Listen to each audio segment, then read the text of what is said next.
प्रधानमंत्री या प्रधान सेवक कह लें, प्रधान सेवक क्या है, बिहार में रैली शुरू करने से पहले माहौल बनना शुरू हो चुका है। आप जानते हैं कि भारतीय जनता पार्टी को कहा जाता है कि वो जब अपने रॉ में होती है तो किसी की नहीं सुनती है। बिल्कुल उसी अंदाज में प्रधानमंत्री के आने से पहले बिहार में प्रधानमंत्री के मुफिद उनके लायक माहौल बनना शुरू हो चुका है। अब भारतीय जनता पार्टी पूरे एक्शन में आ गई है और भारतीय जनता पार्टी के जितने भी प्रवक्ता हैं, मीडिया सेल के लोग हैं, वो पूरी तरह से एग्रेसिव मोड में आ गए हैं और उनका वो अपना जो अंदाज होता है वो अंदाज शुरू हो चुका है। कहा जा रहा है कि कहीं ना कहीं आरजेडी ने महागठबंधन को हैक कर लिया है। कल आपने देखा होगा कि प्रेस वार्ता में क्या कुछ हुआ। हम उसकी बात नहीं कर रहे हैं, हम बात कर रहे हैं कि एक बार फिर से बिहार में टुकड़े टुकड़े गैंग का बोलबाला। आप जानते हैं टुकड़े टुकड़े गैंग किसे कहते हैं वो। और अब जब तेजस्वी यादव के साथ, जिन्हें टुकड़े टुकड़े गैंग कहते हैं, उसका लीडर कहते हैं, कन्हैया हों, तो क्या अब भारतीय जनता पार्टी के लिए इससे मुफीद जगह क्या हो सकती है, मुफीद बातें क्या हो सकती हैं। शाहनवाज हुसैन से लेकर के अगर बात करें संजय मयूख की और भी प्रवक्ताओं की बात करें तो वो लगातार हमलावर हो गए हैं। बड़ी दिलचस्प हो गई है ये लड़ाई। इस लड़ाई में एक तरफ नीतीश कुमार हैं जो लगातार पिछले 15, 16, 17 सालों से कहा जाए तो भारतीय जनता पार्टी के साथ हैं, अगर बीच के कुछ समय को छोड़ दिया जाए तो। लेकिन कहीं ना कहीं नीतीश कुमार भी समझौता कर चुके हैं।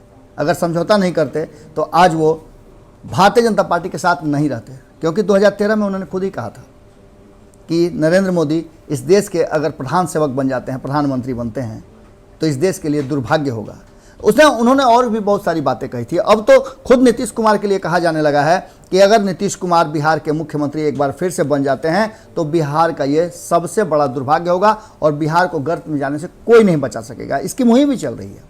चिराग पासवान ने साफ तौर पे शपथ लिया है कि वो इस बार नीतीश कुमार को मुख्यमंत्री नहीं बनने देंगे।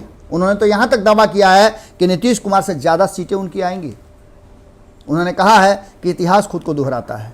आज से उनकी भी शुरुआत हो चुकी है। आज बहुत सारे खुलासे करने वाले हैं। बहुत जल्दी उनके प्रेस वार्ता होने वाली है और प्रेस वार्ता में वो क्या कुछ करेंगे आप खुद देख लीजिएगा, क्योंकि हमारी टीम भी वहाँ होगी। इसके साथ आपको बता दें कि अब टुकड़े टुकड़े गैंग की बात होने लगी है। राजद हाईजेक हो चुका है और टुकड़े टुकड़े गैंग समर्थक। दूसरी तरफ एक और बात कही जा रही है, जो तीसरा दल है कांग्रेस, उसे कहा जा रहा है कि नेस्तनाबूत हो गई है, समाप्त हो गई है, उसका कोई अस्तित्व नहीं है। जबकि आपको याद होगा कि 2015 में क्या कुछ हुआ था। यही टीम थी, यही सारे लोग थे। अब आपको बता दें इसके साथ सुशील मोदी भी एक्टिव हो गए हैं, लेकिन सुशील मोदी के पीछे भी कई लोग लगे हुए हैं। सीधी सी बात है कि प्रधानमंत्री की रैली से, उनके आगमन से कहा जा रहा है, भारतीय जनता पार्टी का दावा है कि विपक्ष घबरा चुका है और यही कारण है कि बेचैनी में इधर से उधर वो छिछिया रहे हैं। जो लोग ये दावा कर रहे हैं कि भीड़ जुटा रहे हैं, वो लोग सिर्फ हवाई है।